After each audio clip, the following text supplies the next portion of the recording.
Gargar baane ijoollee wal arguu dadhabne jaanii walumaan nu waafi durabbii guddaanii. Ayyuun akkas jettee Sayidoodha kadhachaa jirti jechuudha. Sirbi kun ayyuudhaaf dhufee ayyuudhaaf hin gaxxaman jedhee xiqqoon harkaa badde jechuudha. Baay'ee sin dhaggeeffanne.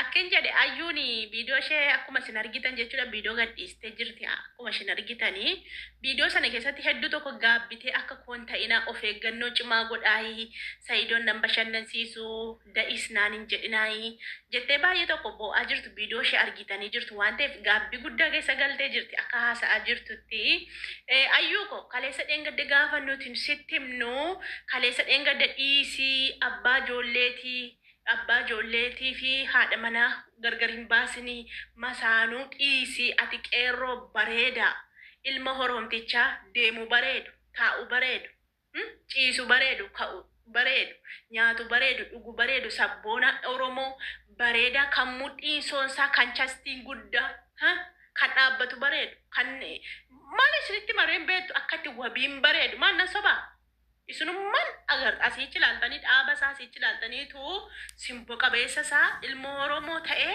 simbo qabeessa isaa istaayiliin isaa muudiin isaa uffannaan isaa maasha Allah tabaarakalla mucaa akkana bareedu dhiisteetu nama jaartii qabu nama ijoollee lama qabu duukaa xal jechaa fiigaa sokkitee jechuu maali ija kee dura si maree ija kee duroo si maree gaafa nuti dhufnee keessaan sitti himne dhiisii wabiisii wayyaa mucaa kanan boosisinii mucaa kanan maraachinii gaafa nu siin jennu muudiin keetii fi muudii wabii walirraa deemtu sila utuu wal fuutaniitu ta'e atiif wabiin sirriitti walitti gaxxamamtanii walirraa bareedduu jechuudha. Maashallaayitii atis hin bareedda bar baay'ee bareedda ayyuu baay'ee bareedduudha atillee wabiinis akkuma argitan baay'ee bareeda. Mucaa kana bakka waan jechaallee kan hin qabne jechuun mucaa sabboonaa oromoo keessaa bareeda ilma dhiiraa. Dhiisii Sayidootti neerumini Sayidoon dhiisii abbaa ijoolleetii abbaa ijoollee gargar hin baasinii inni jaartii isaa kabajaa wajjin jiraataa jira dhiisii jennaanitu diddee dhaqxee Sayidoodhaa fi Sumayyaa gargar baastee gixximetteetti galtee amma immoo bo'aa jirtaa jechuudha. Sila maaliif nama hin dhageessu? Anillee keessaan dhufee sitti dubbadhe. Gabaabadhuyyuu anumata haadha keeti. Gabaabadhuyyuu anumatu si caala. Ani si dura waa baay'ee arge. Si dura eerume, si dura dhala arge, si dura rakkinas bal'inas arge, rakkoo baay'een arge. Dubbii masaanuu kanallee jaarsi kiyya narratti fuuchuu baatuyyuu waa'ee masaanuu nama gootu inumaan beeka. Inumaan beeka sirriitti beekaa jechuudha. Kanaafuu jennaani dhiisii si madaalu Sayidoonii dhiisii ijoollee qabaa. Osuma ta'eeyyuu situ kadhataa jira. Inni si kadhachaan jiru dirqiidhaan of hin ajjeesa jettee kadhachuutti jirta.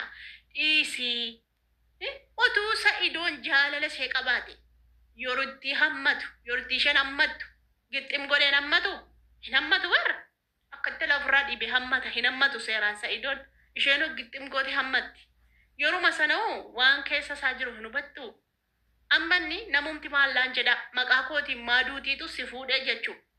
Yerootti nuti dhiisii siin jedhu maa nuti uffatte nuti haadha keeti. Ati mucaa xiqqoo dabara.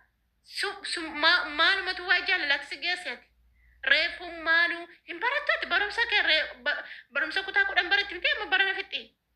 Reefnu harmi qomatti si baati. Akkati daa'ima taate fuula kee irraa beekama. Akkati ijoollee shifii taate reefu fuula kee irraa beekama ayyuu maaltu nama guddaatti si hixachiisee si eerumsiise dhiisii lakkisiif hin ta'uu Sayidooni dhiisii ijoollee qaba ijoollee isaatii wajjin jiraatu ati wabii wajjin walirraa deemtu yoo amma wal fuuchuu baattaniyyuu karoora keessa wal galchadhaati. Innis hojii isaa hojjetatu atis barumsa kee xumuradhu wabiitti heerumee jennaan hin dinneeti. Hin dinnee ayyuu hin dinneeti. Hin dinnee ayyuu. Maalumaaf sammuun keessa lakkafame. Maalumaaf. Amma immoo maaliif hin da'uu jetta? Da'i malee dirqama mucaa da'i. Yoo ta'e mucaa deessee Sayidoon gattaa. Inni kan jooraa jiruu fi ijoollee isaatiif daa'ima jechuun immoo ijoollee jechuun immoo nama dhalee beeku yookaan immoo nama dhalchee beekutu nama beekaa jechuun waan daa'imni nama gootu. Hin da'uu da'i naan hin jedhin agatee deemaan jedhin haa deemu.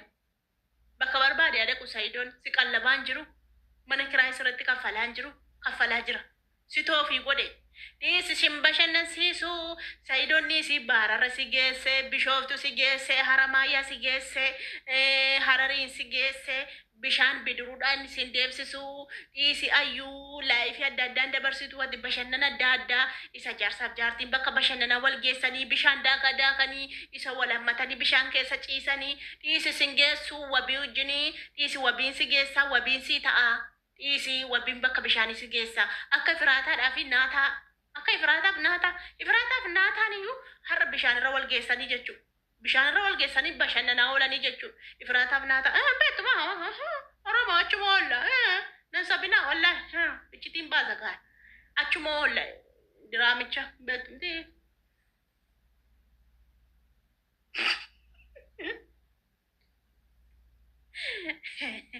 Ana bichaa tachoola naqwaadha.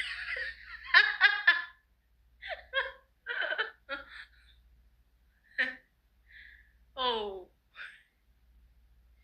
isdachino Oromoo malee commenti barreessanii Oromoo maaf dhokatanii diraamaa sana laaltu. Diraamaa sana maa dhokatanii laaltu sin maal wal hin beeknu achuma oolla.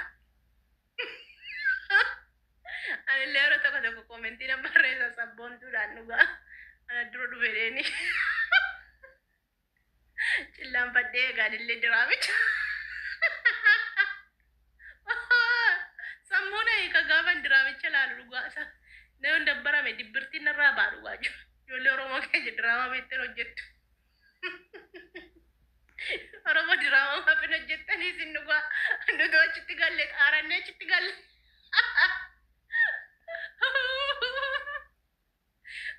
Tapannee achitti galle muufaa keenya gurranne. Drama maaliif jala oolla dhugaa bututtuu keenya guurannee achi oolla dhugaa isa maaliif diraamaan hojjettanii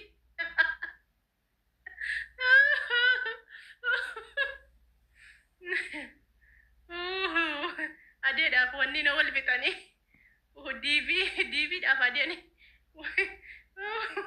kiingoon ofin ajjeessadhe baragiinaa fudhatee tokko akka ayyuu of ajjeesera kiingoon dhugeeraa baragiina. Kingon nuge baragina ayun bitate yarra.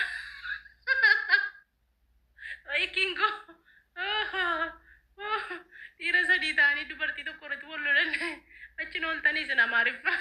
Warde param tan kotta duga sammu sinik. Duga achin ola. Namatti tol duga jolen kun jolen risodda. No hojjetan gashani dhugaa diraamaa hojjechuun gashani kottaa jiran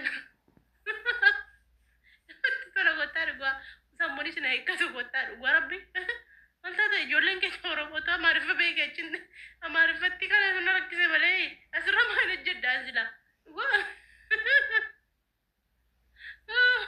ijoolleen keenya Oromoo diraamichatti dachaate 20,000 ilaalamaa jiru diraamicharra warri reaction hojjetan dhugaa rabbi 20,000 diraamichi 100 1,500 ilaalama miliyoona tokkoon kan ilaalamu jira Oromoo achitti galte achitti bumoofte ciraamesi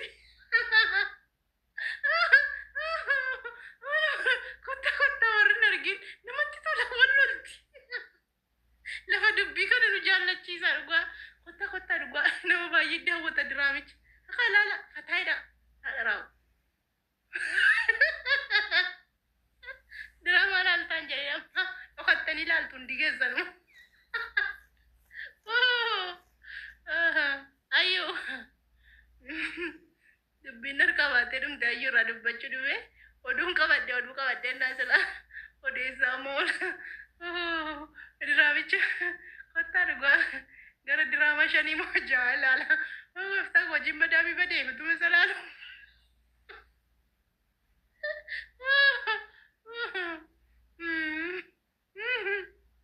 Yang biya galetum ko do dramich. Una jala darbo. Biya na ya tunggalu.